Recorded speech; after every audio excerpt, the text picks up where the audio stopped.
میں دیتا ہوں تاکہ یہ مسئلہ مکمل ہو جائے.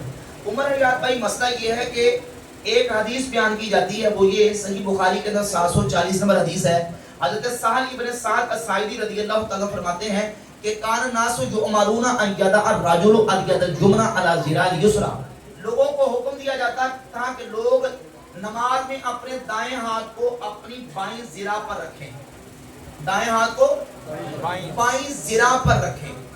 اب اس حدیث کو لے کے وہ کہتے ہیں کہ دائیں ہاتھ کو بائیں ذراع پر رکھنا ایسے، حالانکہ اس حدیث کا یہ مطلب نہیں ہے، کیونکہ حدیث میں ذراع کو ذراع پر رکھنے کا حکم نہیں ہے. حدیث میں ہاتھ کو ذراع پر رکھنے کا حکم ہے. ہاتھ کو ذراع پر. ہاتھ کس کو کہتے ہیں؟ ہاتھ یہ ہے انگلیوں کے سرے سے لے کر یہ ہمارے جوڑ اور گھٹ تک یہ ہاتھ ہے، اور من اطراف الاصابع الی المرفق، انگلیوں کے سرے سے لے کر یہ کونی تک یہ ذراع ہے. انگلیوں کے سرے سے لے کر کونی تک کیا ہے؟ ذراع. ہاتھ ہے یہ تقریباً 6 انچ کا اور ذراع ہے تقریباً 18 انچ کی. اب یہ 6 انچ کا ہاتھ 18 انچ کی ذراع پر رکھنا ہے. سوال یہ ہے کہ وہ 18 انچ کی ذراع کے کس حصے پر رکھنا ہے؟ یہ حدیث اس کی تفصیل نہیں بتاتی. 740 نمبر حدیث کے اندر صرف یہ کہ ہاتھ کو بائیں ذراع پر رکھنا ہے. ذراع کے کس حصے پر رکھنا ہے اس حدیث میں اس کی تفصیل نہیں ہے. تفصیل دوسری حدیث میں ہے، اور وہ صحیح ابن خزیمہ کی 480 نمبر حدیث ہے. حضرت وائل ابن حجر رضی اللہ تعالیٰ صحابی رسول فرماتے ہیں میں نے نبی پاک علیہ الصلوۃ والسلام کو نماز پڑھتے دیکھا، حضور نے اپنا دایاں ہاتھ وضع یدہ الیمنی علی ظہر کفہ الیسری والرسغ والساعد.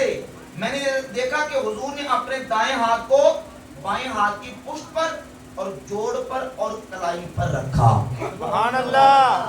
اب دوسری حدیث نے بتا دیا کہ یہ 6 انچ کا جو ہاتھ ہے اس 18 انچ کی ذراع کے اس والے حصے پر رکھنا ہے، یہاں نہیں رکھنا. کہاں رکھنا ہے؟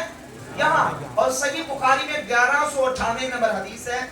1198 نمبر حدیث سے اوپر تعلیقاً امام بخاری حدیث لے کے مولا علی پاک رضی اللہ تعالی عنہ کا عمل کہ سیدنا مولا علی رضی اللہ تعالی عنہ جب نماز پڑھتے تھے تو مولا علی اپنے دائیں ہاتھ کو بائیں گھٹ پر رکھا کرتے تھے. یہ دیکھ رہے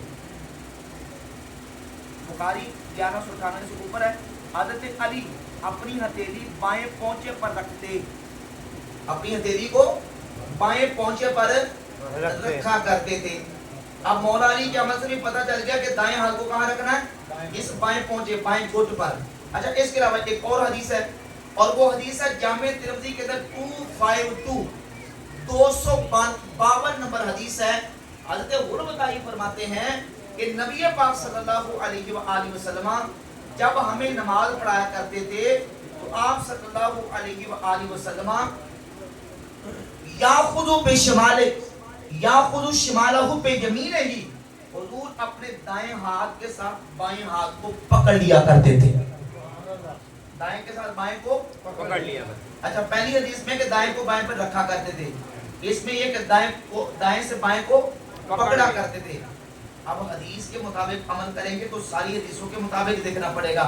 ہم کہتے ہیں ایسا طریقہ اختیار کریں گے جس میں پکڑنا بھی پایا جائے اور رکھنا بھی پایا جائے. وہ یہ ہے کہ اس چھنگری چھوٹی چیچی کے ساتھ اور اس انگوٹھے کے ساتھ ایسے پکڑ لیں اور اس ان 3 انگلیوں کو ایسے اوپر رکھ لیں، پکڑنا بھی پایا جائے گا، رکھنا بھی پایا جائے. سبحان اللہ.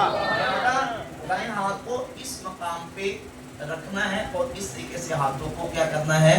باندھنا ہے. اور مولا علی فرماتے ہیں مسند احمد بن حنبل میں حدیث ہے السنۃ وضع الکف علی الکف فی الصلاۃ تحت السرہ.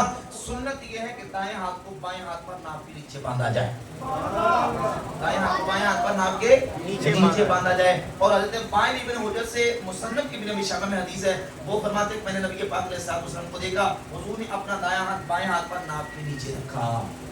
سبحان اللہ. لہٰذا بحمد اللہ تعالیٰ یہ مسئلہ بالکل واضح ہو گیا. ہاتھ بھی اس طریقے سے رکھ لیں. اور میں صرف ایک حدیث آپ کو سنا کے بعد مکمل کرتا ہوں. یہ جامع ترمذی ہے.